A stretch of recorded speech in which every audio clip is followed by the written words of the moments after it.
হযরত আদম আলাইহিস সালামের বিধান কাবিলকে ভালো লাগলো না, কিন্তু হাবিলকে ভালো লাগলো। হাবিল হচ্ছে আনুগত্যশীল সন্তান, আর কাবিল হচ্ছে অনানুগত্যশীল কি সন্তান। তাহলে হাবিল পিতার বাধ্য, সুবহানাল্লাহ জোরে বলুন। হাবিল কি পিতার বাধ্য, আর কাবিল কি অবাধ্য। আমাদের দেশে অনেক অবাধ্য সন্তান হলো আছে, মাকে দেখতে পারে না, বউ যা বলে তাই ঠিক। কথা বলেন না কেন? বউ যেটা বলে কি সেটাই ঠিক। হাজার হাজার লক্ষ লক্ষ টাকা রোজগার করে, কামাই করে, কিন্তু বরকত হয় না। বরকত না হওয়ার কারণ এই পিতামাতার উয়াহ শব্দগুলো, এই পিতামাতার হা নিঃশ্বাসগুলো তার আমল নামায় জমা হয়ে যায়। আল্লাহ বরদাস্ত করতে পারেন না। আল্লাহ বরদাস্ত যখন করতে পারেন না, ও মাসে 2 লক্ষ টাকা রোজগার করে, কিন্তু মাসের শেষে গিয়ে দেখে 3 লক্ষ টাকা ঋণ। কথা বলেন না কেন? ঠিক কিনা? সন্তানের জন্য আসবাবপত্র পুতুলের কোনো অভাব হলে হয় না। অনেক লোক হলে আছে সন্তানকে পুতুল কিনে দেন, মূর্তি কিনে দেন। জায়েজ নাই, হারাম। কি কথা বলেন না কেন? জায়েজ নাই, হারাম। আপনি পুতুল ব্যতীত অন্য কিছু কিনে দিতে পারেন, আপনি পুতুল কিনে দিতে পারবেন না। আপনি কোনো মূর্তি কিনে দিতে পারবেন না, যেগুলো শরীয়ত সম্মত নয়, আপনি এগুলো কিনে দিতে হলে পারেন না। আমি কয়েকদিন আগে ইন্ডিয়া সফর করে হলে আসলাম। এই কি বলে আপনার এই 29 তারিখে আমি আবার দেশে হলে এসেছি, কাল লাগান। তো এই যে বিহারে এবং উত্তরপ্রদেশে আপনার শিলিগুড়ি, এরপরে আপনার জলপাইগুড়ি, তারপরে আপনার মানে এই উত্তরপ্রদেশ হলোগুলোতে ছেলে আর মেয়ে নারীদের যে হলো অবস্থা, বহু লোক এই কুকুরের মূর্তিকে ঘাড়ে করে নিয়ে নিয়ে ঘুরে বেড়ায়। কুকুরের মূর্তি, বিড়ালের মূর্তি অনেকেই নিয়ে এই কুড়ালের মধ্যে নিয়ে ঘুমায়। বাসের সিটে, ট্রেনের বগিতে বিভিন্ন মূর্তির ছবি, বিভিন্ন কিছু তারা হাতের মধ্যে হলো নিয়ে, মানে বুকে নিয়ে ঘাড়ে করে নিয়ে হলো ঘুমায় এবং হলো যায়। হুজুর সাল্লাল্লাহু আলাইহি সাল্লাম বলেছেন, কোন মুসলমান তো মূর্তি বানাতো দূরের কথা, কোন মুসলমান যদি মূর্তিকে সমর্থন করে তার ইমানেই থাকবে না।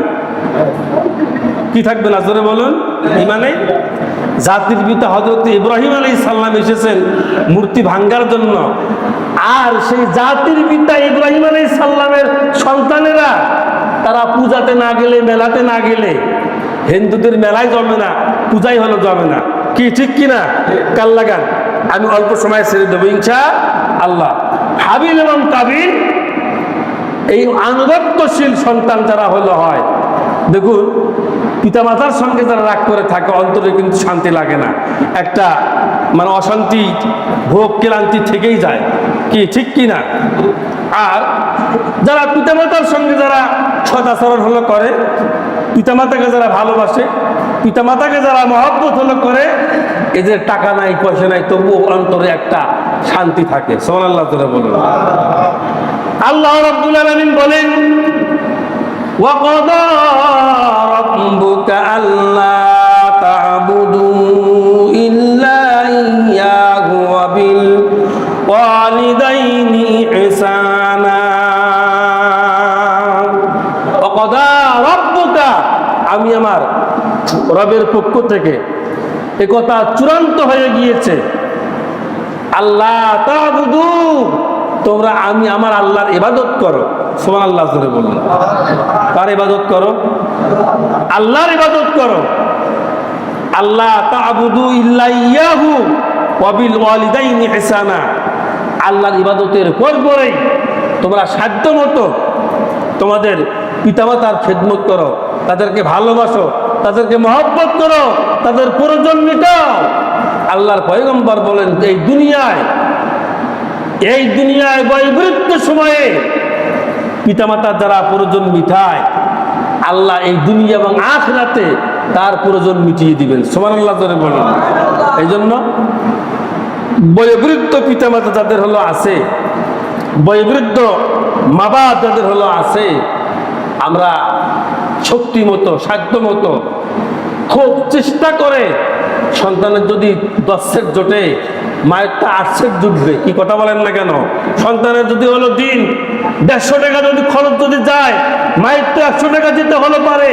এটাকে মাথায় হলো রেখে সন্তানকে যেমন খাওয়ান, পরিবারকে যেমন হলো খাওয়ান, ঠিক তার চাইতেও, সন্তানের চাইতেও, সংসারের চাইতেও পিতামাতাকে যারা প্রাধান্য বেশি হলো দিবে না, তাদের নামাজ, তাদের রোজা, তাদের কুরবানি একটাও আল্লাহর দরবারে আল্লাহ কি কবুল কি করবেন না। এরপর আসুন, এই যে কুরবানির গরু নিয়ে টানে 4 জন, ঠেলে 3 জন, এই মোট 7 ভাগ।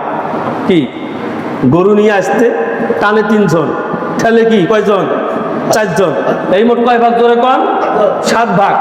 তাহলে এই 7 ভাগে কুরবানি দিবে, একটা যদি বেনামাজি হয় বাকি 6টার কুরবানি শেষ। মাসলা, আমি এখানে ফিতনা বাজাইতে আসি নাই, কথা বলেন না কেন? ঠিক কিনা? কোরআনে ইসলামে হাদিসে যা আছে আমি তাই হলো বলতেছি। কি কথা বলেন না কেন?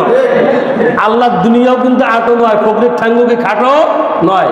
যে ইমাম হক কথা বলতে পারে না, ওটার পিছনে নামাজ হবে না, জায়েজ নাই।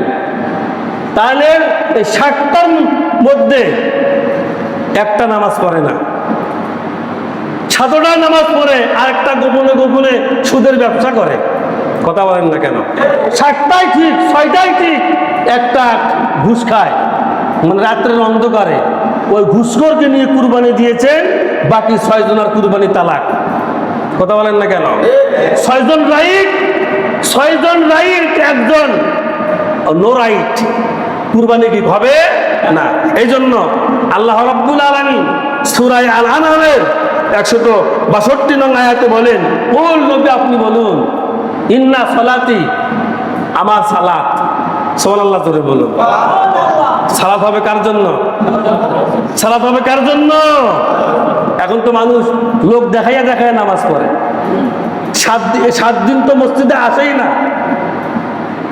7 দিনে মসজিদে আসে না, একদিনে মসজিদে হলো এসে কোটি কোটি টাকা হলো গনে মনে হয় জিবরাইল বসছে, কথা বলেন না কেন? এমন লোক আছে না নাই? তাহলে এই আচরণ থেকে জাতিকে বের হয়ে হলো আসতে হলো হবে। এই মসজিদ আল্লাহর ঘরে, আল্লাহ হলো আবাদ হলো করবে, কিন্তু এই মসজিদকে আল্লাহর পদ্ধতিতে, রসুলের পদ্ধতিতে, কোরআন সুন্নাহর পদ্ধতিতে যদি হলো চলায় কুমুটিগণ, তাহলে ওই কুমুটিও জাহান্নামী, মুসল্লিও জাহান্নামী। কথা বুঝতে পেরেছেন আমার? এবার কান লাগান। বল নবী আপনি বলুন, ইন্না নিশ্চয় সালাতি, আমার সালাত, শুধুমাত্র সালাত হবে আল্লাহর হলো জন্য। আপনি সালাত হলো পড়বেন, ফাওয়াইলুল লিল মুসাল্লিন, লোক দেখানোর জন্য সালাত যদি পড়েন, এই সালাত কি কবুল কি হবে না। আল্লাহ রাব্বুল আলামিন বলেন, ওয়া নুসুকি, আমার কুরবানি, ওয়া মাহইয়া, আমার মরণ, আমার হায়াত, ওয়া মামাতি, আমার মরণ, লিল্লাহি রাব্বিল আলামিন, সব কিছু হবে শুধুমাত্র কেবলমাত্র আল্লাহর জন্য। চিল্লিয়া বলেন সুবহানাল্লাহ। তাহলে আমার সালাত, আমার কুরবানি, আমার হায়াত, আমার মরণ সবকিছু কার জন্য হবে? জোরে বলুন, আল্লাহর জন্য হলে হবে। সম্মানিত ভাইরা, লোক দেখানোর জন্য কুরবানি করা যাবে না, লোক দেখানোর জন্য সালাত করা যাবে না, লোক দেখানোর জন্য রোজা রাখা যাবে না, লোক দেখানোর জন্য হজ করা যাবে না। এগুলো বাহ্যিক যেগুলো ইবাদত, যেগুলো মানুষ দেখতে হলো পারে, আকাঙ্ক্ষা এইটাই থাকতে হবে, আল্লাহ আমি মানুষকে সন্তুষ্ট করার হলো জন্য কুরবানি দিচ্ছি না, মানুষকে সন্তুষ্ট করার জন্য আমি মানে হজ বাইতুল্লাহ যাচ্ছি না, মানুষকে সন্তুষ্ট করার জন্য আমি মসজিদে যাচ্ছি না, একমাত্র তোমার গোলামি করার জন্য আমি তোমার ঘরে ঢুকতেছি। সুবহানাল্লাহ জোরে বলুন। আল্লাহ তুমি আমাকে মাফ করে দাও। এই আশা, এই আকাঙ্ক্ষা, এই তামান্না নিয়ে যারা মসজিদে হলো আসে, এক জুম্মা থেকে পরের জুম্মা তার জীবনের সগীরা গুনাহগুলোকে আল্লাহ তাআলা মাফ করে দিবেন। জোরে বলুন আল্লাহুম্মা আমিন। কাল লাগান। আল্লাহ তাআলা হলো বলেছেন, ইন্না আতাইনাকাল কাউসার, হে রাসূল আমি আপনাকে হাউজে কাউসার দান করেছি। সুবহানাল্লাহ জোরে বলুন। ফাসাল্লি লিরাব্বিকা ওয়ানহার, 2টা কাজের বিনিময়। জোরে বলুন, কয়টা কাজের বিনিময়? 2টা কাজের বিনিময়। ফাসাল্লি লিরাব্বিকা ওয়ানহার, আগে নামাজ তারপরে কুরবানি। সুতরাং নামাজ যারা পড়েন না কুরবানি কি তাদের হয় না, শুধু স্ফুলিঙ্গ খাটা না হয়। কি কথা বলেন না কেন? নামাজ যারা কি পড়ে না তাদের কি কুরবানি কি? আপনারা কি লজ্জা পাচ্ছেন, কি ভয় পাচ্ছেন? নাটা বলতে কি আল্লাহ কি গ্রেফতার করবে নাকি? তাহলে যারা নামাজ পড়ে না এই বাটপাতদের কোনো কুরবানির ভাগে হলো যাবেন না। কথা বলেন না কেন? ও প্রয়োজনে একাই দেখ, ওর মন যা চায় তাই হলো করুক,